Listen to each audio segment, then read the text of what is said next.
Bom, professor Valadão, é perceptível que num passado recente existe um razoável aumento nos gastos de defesa dos países sul-americanos. Inclusive chegaram a citar a questão de uma possível corrida armamentista na região.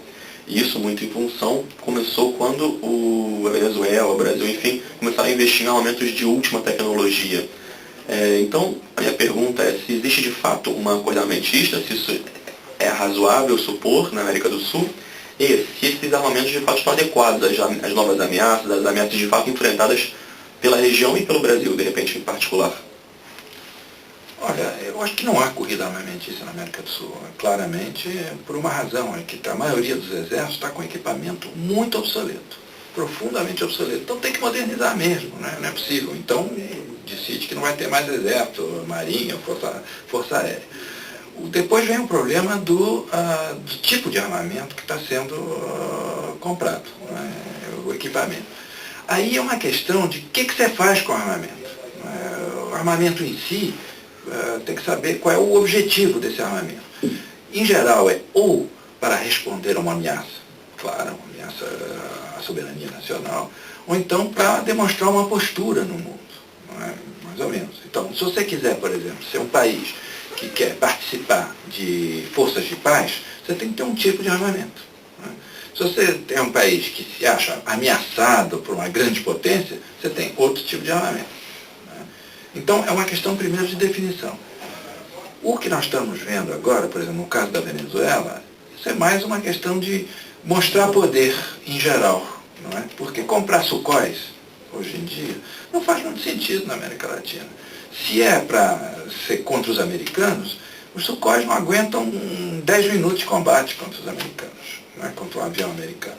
Então, o que é? Para que serve o Sukhoi? Durante um certo tempo podia servir para tentar intimidar a Colômbia, inclusive armas soviéticas são muito ruins, com uma manutenção muito ruim, etc. Tudo isso. Então, no fundo, é mais uma postura, não é, de força, mas meio infantil nesse caso. Não é?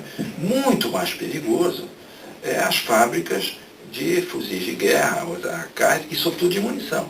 Porque o Chaves decidiu montar fábrica de munição, balas de 9mm, que são as balas utilizadas pelos movimentos tipo FARC, paramilitares, etc. Aí sim, isso é uma coisa perigosa.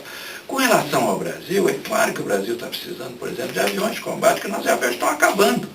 Só que nós estamos há 12 anos tentando comprar um avião e não consegue comprar um avião de combate. Não é?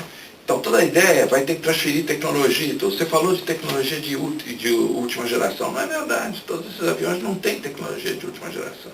O Rafale é um avião que tem já 30 anos de idade, ou 25 anos de idade. Né? Então, a questão é para que a modernização é necessária. Depois você tem para que serve tudo isso. Quais são, para o Brasil, qual é o desafio em termos de segurança? Ninguém está ameaçando o Brasil. Ninguém, não tem uma grande potência ameaçando o Brasil, não tem nada, os vizinhos não estão ameaçando o Brasil. Não é?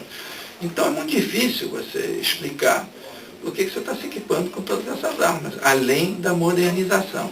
Então a explicação que é feita aqui é a gente poder obter tecnologia. Não é? Mas aí por quê? Quer dizer, aí tem todo esse problema, não é? Tudo bem, é bom a gente ter que ter tecnologia. Mas nesse caso, então, se não seria bom ter tecnologia em outros campos? Aí é uma questão de definição do que o Brasil quer ser no mundo. Qual é o lugar que o Brasil quer ter no mundo? Se a gente quiser dizer, por exemplo, o Brasil tem que ser a grande potência que vai assegurar a segurança, não é, no Atlântico Sul. Isso significa começar a se equipar para isso. A nossa marinha está muito ruim. Nós estamos precisando de equipamento da marinha. Então a gente faz esse discurso, mas não faz o equipamento. Em termos...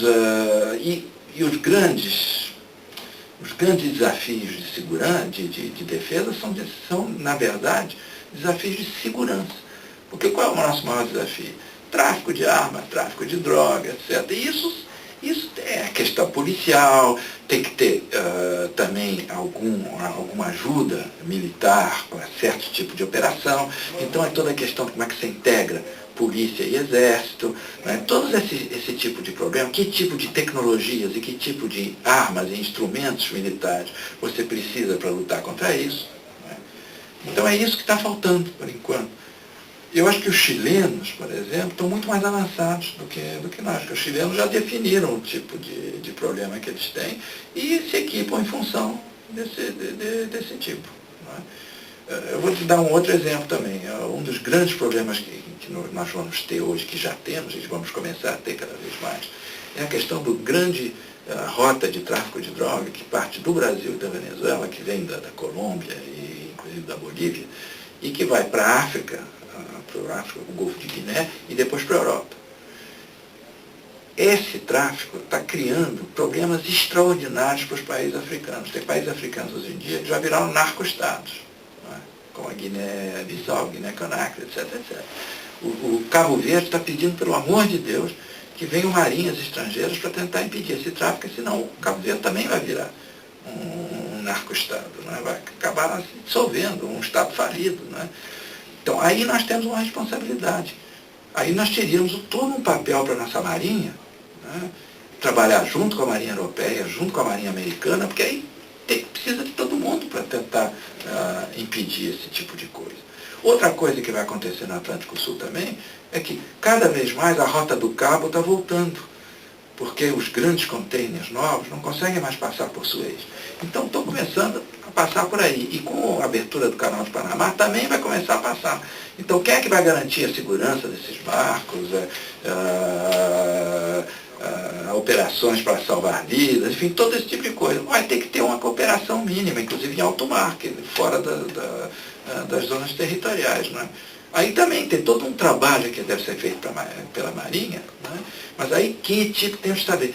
Para fazer esse trabalho, isso significa tal tipo de barco, tal tipo de satélite, tal tipo de coisa.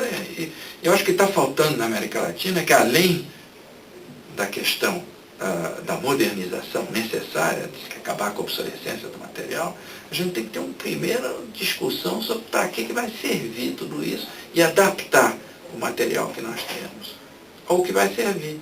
E não começar a comprar aquilo ali, ou fazer declarações meio malucas como a do Chaves, dizendo que estou comprando míssil e não sei o que, serve para quê? Para nada.